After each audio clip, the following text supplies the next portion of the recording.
कोई भी इंफॉर्मेशन, क्योंकि आपकी बहुत सारी इंफॉर्मेशन क्लाउड में रहती है, वो हो सकता है कि आपके कंप्यूटर में हो ही ना, वो कहीं क्लाउड पे इंफॉर्मेशन इकट्ठी की है, तो उसको किस तरह से प्रिजर्व करना है, किस तरह से लिंक करना, किस तरह से उसको रिकवर करना, किस तरह से उसको इकट्ठा करना, वो एक बहुत बड़ा चैलेंज है।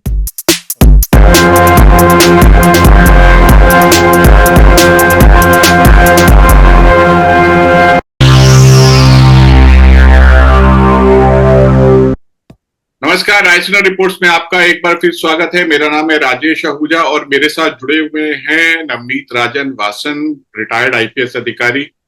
मैं उनके बारे में आपको पहले बता चुका हूं। फिर से मैं अपने दर्शकों को जो अभी जुड़े उनको बताना चाहूंगा कि वासन साहब आंध्र प्रदेश कैडर से ताल्लुक रखते हैं। एनआईए में रहे हैं, स्पेशल डीजी। एनआईए के अलावा सीबीआई में उन्होंने लंबे समय तक सेवाएं दी हैं और bureau of police research and development से के प्रमुख के तौर पर रिटायर हुए थे। हम उनसे जान रहे हैं व्हाई डू इन्वेस्टिगेशंस फेल, गलतियां कहाँ कहाँ होती हैं, गड़बड़ियां कहाँ कहाँ होती हैं और नए कानून में किस तरीके से उन गड़बड़ियों को दुरुस्त करने की कोशिश की गई है और फिर भी अगर कुछ गैप्स रह गए हैं तो वो क्या हैं, इसी बारे में बात करें। बातचीत के पहले राउंड में हमने उनसे पूछा था कि जब जांच की शुरुआत होती है तो उसमें क्या सावधानी बरतने की जरूरत है, तो उन्होंने हमें बताया था कि क्राइम सीन मैनेजमेंट जो है वो बहुत जरूरी चीज है और उसके लिए पुलिस अधिकारियों की लगातार ट्रेनिंग होती रहनी चाहिए। सर, आपका एक बार फिर से स्वागत है।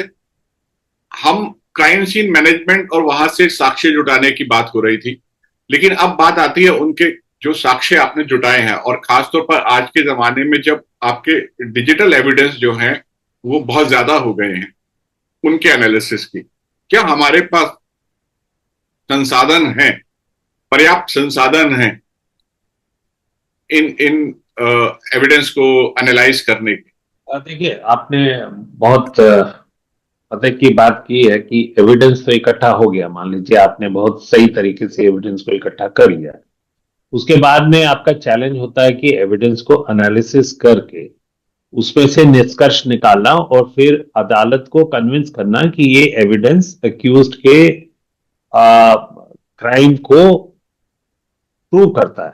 बहुत जरूरी है, उसको उसके साथ लिंक करना बहुत जरूरी है। और पहले, आज से कुछ वर्ष पहले तो बड़े ट्रेडिशनल टाइप के एविडेंस अवेलेबल होते थे जो शायद उनका एनालिसिस करना एक हद तक संभव था, बड़ा सिंपल था, क्योंकि टेक्नोलॉजी बहुत स्लोली चेंज होती थी। ब्लड एनालिसिस हो गया या कोई मटेरियल एनालिसिस हो गया या कोई एक्सीडेंट हुआ कार का तो कार का पेंट का एनालिसिस हो गया, या कोई मेटल, जैसे कोई रेल दुर्घटना हुई तो उस पर कोई रेल लाइन की टूटा तो उसका रेल लाइन में वेदर उसमें कोई प्री एग्जिस्टिंग फ्रैक्चर था या डेलिबरेटली उसके अंदर कुछ इस तरह का काम किया गया जिससे वो दुर्घटना हुई, तो शायद एक हद तक इजी था, बहुत कठिन नहीं था। लेकिन जब से डिजिटल टेक्नोलॉजी आई है तो investigation agencies as well as जो फॉरेंसिक साइंटिस्ट है, साइबर फॉरेंसिक साइंटिस्ट है, उनके लिए एक बहुत बड़ा चैलेंज है। नंबर वन, जैसे मैंने पहले भी बताया था पहले चरण में, कि एक तो इस एविडेंस को इकट्ठा करना इटसेल्फ इज ए चैलेंज। उसको बहुत ध्यान से इकट्ठा करना होता है ताकि कंटेमिनेशन नहीं हो पाए और कोई अक्यूज्ड इस बात को चार्ज नहीं लगा पाए कि ये एविडेंस को टेम्पर किया गया है, क्योंकि डिजिटल एविडेंस को या डिजिटल इंफॉर्मेशन जो रिकॉर्डेड होती है उसको चेंज करना बहुत इजीली संभव होता है। तो इसलिए जरूरी है कि उसको प्रिजर्व किया जाए। और दूसरा इसमें चैलेंज होता है कि चेन ऑफ कस्टडी, कि ये अक्यूज के पास ही था जब मैंने ये एविडेंस इकट्ठा किया या क्राइम सीन से मैंने ये एविडेंस इकट्ठा किया, तब मेरे को चेन ऑफ कस्टडी प्रूव करना होता है अदालत में कि ये जो एविडेंस मैं प्रोड्यूस कर रहा हूं ये अक्यूज की कस्टडी में था, किसी और के पास नहीं था। क्योंकि उस इंफॉर्मेशन को मैनिपुलेट किया जा सकता है, उस इंफॉर्मेशन को चेंज किया जा सकता है, उस इंफॉर्मेशन को अरेज किया जा सकता है, नई इंफॉर्मेशन डाली जा सकती है। और दूसरा जो एक बहुत बड़ा चैलेंज है कि आज आप कोई भी इंफॉर्मेशन, क्योंकि आपकी बहुत सारी इंफॉर्मेशन क्लाउड में रहती है, वो हो सकता है कि आपके कंप्यूटर में हो ही ना, वो कहीं क्लाउड पे इंफॉर्मेशन इकट्ठी की है, तो उसको किस तरह से प्रिजर्व करना है, किस तरह से लिंक करना, किस तरह से उसको रिकवर करना है, किस तरह से उसको इकट्ठा करना, वो एक बहुत बड़ा चैलेंज है। और दूसरा चैलेंज एक और हो गया है, क्योंकि टेक्नोलॉजी अब हर मिनट चेंज होती है। तो जिस तरह से इंफॉर्मेशन आज ट्रांसमिट की जाती है, जिस तरह से इंफॉर्मेशन स्टोर की जाती है, वो पिछले कुछ वर्षों में उसमें बहुत परिवर्तन आया है। तो उस परिवर्तन के लिए आपको दो है, एक तो पुलिस ऑफिसर को इसके लिए रेडी होना है कि वो उस साक्ष्य को ठीक तरह से उसको इकट्ठा कर सके और उसको प्रिजर्व कर सके without any charge of the information being tempered. वो चैलेंज है। उसके लिए पुलिस वालों की ट्रेनिंग जरूरी है, और ट्रेनिंग समय समय पे उसको रिफ्रेश करना है, क्योंकि टेक्नोलॉजी चेंज होती रहती है। और दूसरा चैलेंज साइबर फॉरेंसिक साइंटिस्ट के लिए है, उसको नई नई टेक्निक सीखनी पड़ती है, जिससे वो उस एविडेंस को एनालिसिस कर पाएगा और एक निष्कर्ष पे पहुंच पाएगा। सर सर अभी तो नए कानून में प्रावधान है कि चेन ऑफ कस्टडी का जो विवाद है उसको खत्म करने के लिए वीडियोग्राफी जरूरी हो गई है। तो लेकिन तमाम जगह पर इसके लिए डेडिकेटेड वीडियो कैमराज अवेलेबल नहीं है। जहां तक मेरी जानकारी है, मैंने बहुत सारे पुलिस अधिकारियों से इससे पूछा, इस बारे में पूछा, उन्होंने कहा कि हम मोबाइल फोन में इसको रिकॉर्ड कर लेते हैं। आज मोबाइल फोन बहुत चीपली अवेलेबल है, कोई बहुत ये चीज नहीं है। और जहां तक मैं जानता हूं कि मोबाइल फोन की कैपेबिलिटी पिछले कुछ सालों में, 10 सालों में बहुत बढ़ी है। और आज एक मीडियम दर्जे का मोबाइल भी बहुत अच्छी वीडियोग्राफी कर सकता है। जरूरत इस बात की है कि उस जो वीडियोग्राफी की गई है उसको ठीक से डाउनलोड किया जाए, उसको ठीक से प्रिजर्व किया जाए, ताकि आपके ऊपर ये आरोप नहीं लगे कि आपने उस इंफॉर्मेशन को मैनिपुलेट किया है। जी खाली उस सावधानी को बरतना है। बाकी वीडियोग्राफी करना आज कोई बहुत बड़ा चैलेंज नहीं है। आपको कोई बड़ा वीडियो कैमरा या उसकी जरूरत नहीं है। सर, दूसरी बात, हमारी फोरेंसिक लैब जो है वो ओवरवर्कड है। सरकार जो है बहुत बड़े पैमाने पर इन्वेस्टमेंट कर रही है इस इंफ्रास्ट्रक्चर को मजबूत करने के लिए। टाइम लगेगा। बहुत दफा ऐसा होता है, मैंने कई पुलिस अधिकारियों से पूछा, बहुत दफा ऐसा होता है कि आपकी डिजिटल एविडेंस अगर किसी लैब में गई हुई है तो लैब के अधिकारी ही आपसे पूछ लेते हैं कि आप बताइए, प्रायोरिटी आप तय कर दीजिए, क्योंकि लंबी कतार रहती है हर केस की जुड़ी हुई। और 6-6 महीने, 8-8 महीने तक लंबी कतार रहती है एविडेंस के एनालिसिस की। तो फिर ये जांच अधिकारी या उस थाने के या उस डिस्ट्रिक्ट के अधिकारी के ऊपर निर्भर करता है कि वो किस केस को प्रायोरिटी देना चाहता है। लेकिन उस प्रायोरिटी में बहुत सारे ऐसे केस भी होते हैं, वो हर व्यक्ति जिसके साथ अपराध हुआ उसके लिए तो वही केस अहम होता है। तो ये इंफ्रास्ट्रक्चर की जो कमी है, इस पर अगर आप रोशनी डाल पाए और इसमें क्या करने की जरूरत है बता पाए तो वाह। देखिए देखिए, फॉरेंसिक साइंस लेबोरेटरी की अभी बहुत कम है। जितनी आवश्यकता है शायद उससे 30% भी हमारे पास कैपेबिलिटी नहीं है। केसेस बढ़ते जा रहे हैं, पॉपुलेशन के हिसाब से क्राइम बढ़ता जा रहा है, और क्राइम ज्यादा से ज्यादा कॉम्प्लिकेटेड होता जा रहा है। जैसे आपने खुद ही कहा कि डिजिटल एविडेंस की बात है, उसमें आपको ट्रेंड व्यक्ति चाहिए जो अवेलेबल नहीं है। क्योंकि आप ये देखिए, इंफॉर्मेशन टेक्नोलॉजी के फील्ड में जो लोग प्राइवेट क्षेत्र में काम करते हैं, वहां पे जो सैलरीज हैं वो बहुत ज्यादा है। तो आप अच्छा टैलेंट अट्रैक्ट नहीं कर पाते हो जो आपके फॉरेंसिक साइंस लेबोरेटरीज में आके ज्वाइन करेगा और काम करेगा, क्योंकि दोनों के वेतन में जमीन आसमान का फर्क। जरूरत इस बात की है कि हम लोग कुछ इस तरह का शुरू करें कि जो प्राइवेट पब्लिक पार्टनरशिप में हमारे पास, क्योंकि किसी प्राइवेट सेक्टर के पास में टेक्नोलॉजी है, उनके पास में एक्सपर्ट व्यक्ति हैं जो ये काम कर सकते हैं, और उनके साथ पार्टनरशिप करके, एकेडमिक इंस्टीट्यूशंस के साथ पार्टनरशिप करके हम लोगों को एक्सपर्ट्स तैयार करने चाहिए, और समय समय पे उनको ट्रेनिंग देनी चाहिए। वो देश के अंदर हो, देश से बाहर हो, क्योंकि बहुत सारी टेक्नोलॉजी ऐसे है जो हमारे यहाँ पे विकसित होती है, और बहुत टेक्नोलॉजी इस तरह की है जो दूसरे देशों में विकसित होती है। तो जब तक हम लोग उनको वहां ट्रेन नहीं कर पाएंगे तरीकों में, तो वो हमारी मदद नहीं कर पाएंगे। तो दो कारण है, एक तो हमारे पास फॉरेंसिक साइंस लेबोरेटरीज की कमी है, जिसकी वजह से लंबी कतार लगी है एविडेंस को एनालिसिस करने की। सेकंड, अगर हम नई लेबोरेटरीज खोलते भी हैं तो उसमें हम राइट टैलेंट को अट्रैक्ट नहीं कर पाते, हमें लोग ही नहीं मिलेंगे। तो अगर हम वही वेतन मान के चलें कि हमारे पास अच्छे लोग आ जाएंगे, तो वो संभव नहीं है। इसलिए जरूर मेरे हिसाब से मेरा ये सजेशन, पहले भी जब मैं सर्विस में था तब भी मैंने सरकार को दिया था कि we should have private public partnership along with academic institution. क्योंकि नई नई टेक्नोलॉजी में जो पुराने लोग हैं वो जानते ही नहीं है। जो नए लोग हैं, जो पढ़ाया जा रहा है, जो नई चीजें आ रही हैं, उसको सिखाना है। क्योंकि डिजिटल एविडेंस को जब आप एनालिसिस करेंगे तो आपको लेटेस्ट टेक्नोलॉजी, किस तरह से वो इंफॉर्मेशन ट्रांसमिट हुई थी, किस तरह से स्टोर हुई थी, किस तरह से उसको रिकवर किया जा सकता है, और इनक्रिप्टेड है तो उनको अनइनक्रिप्टेड कैसे किया जा सकता है, इस चीज की आवश्यकता है।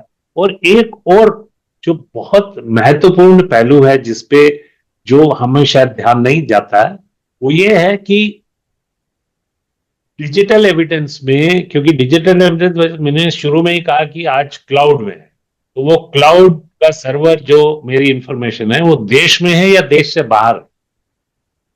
बहुत बार संभव ये है कि 75% इंफॉर्मेशन जो है देश से बाहर किसी क्लाउड में पड़ी हुई है, और उसको वहां से आपको लेकर आना है, रिकवर करना है, और उसको लेकर आना है और उसको कोर्ट में पेश करना है। तो उसके लिए आपको दूसरे देशों के साथ, उनके लीगल सिस्टम के साथ तालमेल करना पड़ेगा। अब हर देश का कानून जो है वो अलग फ्रेमवर्क पे काम करता है, सबका कॉमन फ्रेमवर्क नहीं है। इस बात की रियलाइजेशन है, वो दूसरे देशों में भी है, कि किसी न किसी तरह से हमारे कानून में, स्पेशली एविडेंस इकट्ठे करने के बारे में, हार्मनी होनी चाहिए। क्योंकि जो एविडेंस मुझे आज डिजिटल एविडेंस मिल सकता है, अगर वो मैं 2 दिन भी देर होती है तो शायद वो डिजिटल एविडेंस रहेगा ही नहीं, बचेगा ही नहीं। तो जो आज एविडेंस को रिक्वेस्ट करके बाहर देशों से मंगाने की प्रक्रिया है, वो बड़ी पेचीदा है, उसमें बहुत समय लगता है, और बहुत बार ऐसा होता है कि या तो एविडेंस मिलता ही नहीं है, और मिलता भी है तो उसको आप वो आपके केस को, क्यूज को लिंक करने में काफी नहीं होता। तो इस बात की जरूरी है कि कानून के अंदर हार्मनी लाई जाए, दूसरे देशों के साथ आपकी तालमेल होनी चाहिए, और जो म्यूचुअल लीगल असिस्टेंस ट्रीटीज हैं, एक जरूरत है कि उनके प्रावधानों में कुछ मॉडिफिकेशन किया जाए। क्योंकि वो जिस समय बहुत सारी ट्रीटीज हुई थी, इंडिया की करीब 30 के करीब देशों के साथ इस तरह की समझौते हैं, वो समझौते पुराने हो गए, उनके जो प्रावधान है वो आउटडेटेड हो चुके। कोई भी आप एक ले लीजिए कि टेररिस्ट केस हुआ है जिसमें हैंडलर्स उसके देश से बाहर हैं, और इंफॉर्मेशन कुछ उन्होंने कुछ डायरेक्शन दिया, तो हमें उनको लिंक करना है। उस लिंक करने के लिए हमें पूरा उस इंफॉर्मेशन कैसे ट्रांसमिट हुई थी, कहां से ट्रांसमिट हुई थी, और बहुत बार लोग उस तरह की जो एप्स अवेलेबल हैं जो इंफॉर्मेशन को एनक्रिप्टेड रखती है, खाली मेटा डेटा के अलावा आप कुछ अवेलेबल नहीं होता, वो प्रिजर्व नहीं करते हैं, तो उससे आपको इंफॉर्मेशन मिल ही नहीं पाती, आप लिंक नहीं कर पाते। आपको पता है, आपके पास इंफॉर्मेशन है, आपके पास लीड्स हैं कि इसमें कोई दूसरे देश के लोग इन्वॉल्व थे या दूसरे देश के, उसके बावजूद भी आप वो इंफॉर्मेशन इकट्ठा नहीं कर सकते, क्योंकि हर कंट्री के लॉज अलग है, हार्मनी नहीं है। तो इसीलिए जरूरत है कि नंबर एक की लॉ को हार्मोनियस बनाया जाए, स्पेशली डिजिटल एविडेंस के पहलू को लेकर, और सेकंड म्यूचुअल लीगल असिस्टेंस में अमेंडमेंट किया जाए ताकि वो इंफॉर्मेशन प्रिजर्व की जा सके और जल्दी से जल्दी उस इंफॉर्मेशन को इकट्ठा किया जा सके, मंगाया जा सके।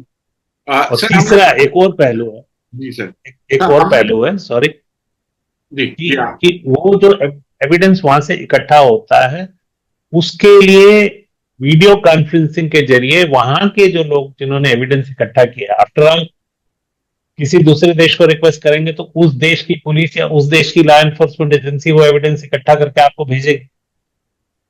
तो उनका एक डोमेस्टिक फ्रेमवर्क होगा जिसके अंडर उन्होंने वो एविडेंस इकट्ठा किया होगा। तो वही चेन ऑफ कस्टडी की बात आ जाती है, लिंक करने की बात आती है, तो उनका साक्ष्य भी हमें जरूरी होता है कोर्ट में। तो आज की डेट में ये सुविधा नहीं है कि कोई दूसरे देश से आके इधर एविडेंस नहीं देगा, या हमारे यहाँ से कोई एविडेंस इकट्ठा हुआ तो हमारा पुलिस ऑफिसर या हमारा फॉरेंसिक साइंटिस्ट दूसरे देश में जाके एविडेंस नहीं देगा। तो इस बात की जरूरत है कि हम लोग ट्रीटीज में इस तरह का प्रावधान करें कि वीडियो कॉन्फ्रेंस के जरिए दूसरे देश से एविडेंस को पेश किया जा सके। सर जो बात आप कह रहे थे, मैं आपका ध्यान दिलाना चाहूंगा बोफोर्स केस की तरफ, जहां पे हमारे पास एविडेंस जो सीबीआई के पास आए थे वो स्विट्जरलैंड से आए थे, बैंक के डॉक्यूमेंट्स से, जिनसे पता लगता था कि किस अकाउंट में पैसा गया है। और उन डॉक्यूमेंट्स को प्रूव करने के लिए, यहाँ भारत की अदालत में प्रूव करने के लिए कुछ संशोधन किया गया था, जिसकी वजह से कोर्ट में वो एविडेंस के तौर पर मान्य हो पाए थे। उसके बारे में अगर आप हमारे दर्शकों को बताएं, क्योंकि वो वक्त की जरूरत थी, ऐसी जैसी जो आपने जरूरत अभी रेखांकित की है वो वैसी ही वक्त की जरूरत थी जिसकी वजह से उस एविडेंस को कोर्ट में मान्य किया गया था। नहीं, देखिए, बोफोर्स केस के बाद में पुराने सीआरपीसी में सेक्शन 166 ए और 166 बी दो प्रावधान लाए गए थे। वो शायद उस समय की जरूरत तो पूरी करते थे, लेकिन आज की डेट में वो जरूरत पूरी नहीं करते। जी, लेकिन वो प्रावधान वो उसके बारे में अगर आप बता पाए। वो प्रावधान ये थे कि हम किसी दूसरे देश में रिक्वेस्ट भेज के वहां से एविडेंस इकट्ठा कर सकते हैं और वो हमारे अदालत में मान्य होगा अगर हमारी रिक्वेस्ट, हमने जो रिक्वेस्ट की है, मतलब भारत ने जो रिक्वेस्ट की है उस देश को, उसके एवज में वहां की कोर्ट अगर वो एविडेंस इकट्ठा करके लॉ एनफोर्समेंट एजेंसी से हमें यहां की कोर्ट को भेजती है तो कोर्ट में वो साक्ष्य मान्य होगा। लेकिन समस्या वो नहीं है कि मान्य है या नहीं है, उसके लिए आपको नंबर वन समय कितना लगता है। अगर आपका मैं ध्यान खींचूं तो इस बात के ऊपर कि बोफोर्स के डॉक्यूमेंट कितने वर्षों के बाद आए, केस दर्ज होने के कई वर्षों के बाद आए, और एक कड़ा संघर्ष था उन एविडेंस को यहां लाने के लिए। तो समय डिजिटल एविडेंस के मामले में बहुत इंपॉर्टेंट है। इस एविडेंस आपको, क्योंकि ये एविडेंस परमानेंट नहीं है, ये इंफॉर्मेशन कोई कागज पे छपी हुई नहीं है कि कागज पड़ा रहेगा और आप उसको उठा के ले आएंगे। ये इंफॉर्मेशन डायनेमिक है, it is on magnetic media, it is on something which where the information can be erased, rewritten, obliterated, बहुत सारे पॉसिबिलिटी है इंफॉर्मेशन के लिए। तो आपको समय बहुत कम चाहिए। और दूसरा, अनफॉर्चुनेटली जो वो दो सेक्शन है उनको ऐसे के ऐसे ही नए बीएनएसएस में इंक्लूड कर दिया गया है, उनको मॉडिफिकेशन करने की जरूरत थी जो मॉडिफाई नहीं किया। और आज की डेट में भी हम जो साक्ष्य इकट्ठा करने के लिए जो प्रोसेस हम अडॉप्ट करते हैं, हम कोर्ट के थ्रू भेजते हैं। जब कोई पुलिस लॉ एनफोर्समेंट एजेंसी, चाहे वो सीबीआई हो चाहे स्टेट पुलिस हो, वो साक्ष्य मंगाने के लिए उनको कोर्ट में एक अर्जी दाखिल करनी पड़ती है, फिर कोर्ट एक रिक्वेस्ट तैयार करती है जो फिर एमईए के थ्रू या एमएचए के थ्रू वो वहां देश को जाती है, जो कि बड़ी लंबी प्रोसेस, उसमें महीने लग जाते हैं। तो उसको कट शार्ट करने की जरूरत है कि रिक्वेस्ट को इमीडिएटली भेजा जा सके, और उस तरह का हमारे म्यूचुअल लीगल असिस्टेंट ट्रीटीज होनी चाहिए कि वो साक्ष्य को हम जल्दी से जल्दी यहां अपने देश में ला सकें। ये था बातचीत का दूसरा पार्ट, और हमारे साथ वात्सन साहब फिर से जुड़ेंगे और तब हम बात करेंगे गिरफ्तारी की। गिरफ्तारी को लेकर क्या क्या विवाद होते हैं, गिरफ्तारी के टाइम को लेकर क्या क्या विवाद होते हैं, गिरफ्तारी कितनी जरूरी होती है, कितनी गैर जरूरी होती है, और फिर चार्जशीट की, और चार्जशीट के बाद आएगा मुकदमे में पुलिस की तरफ से सही तरीके से पैरवी की। तो वाई डू इन्वेस्टिगेशन फेल का ये दूसरा पार्ट था। तीसरे पार्ट में आपसे फिर से मुलाकात होगी। बहुत बहुत धन्यवाद सर। Thank you.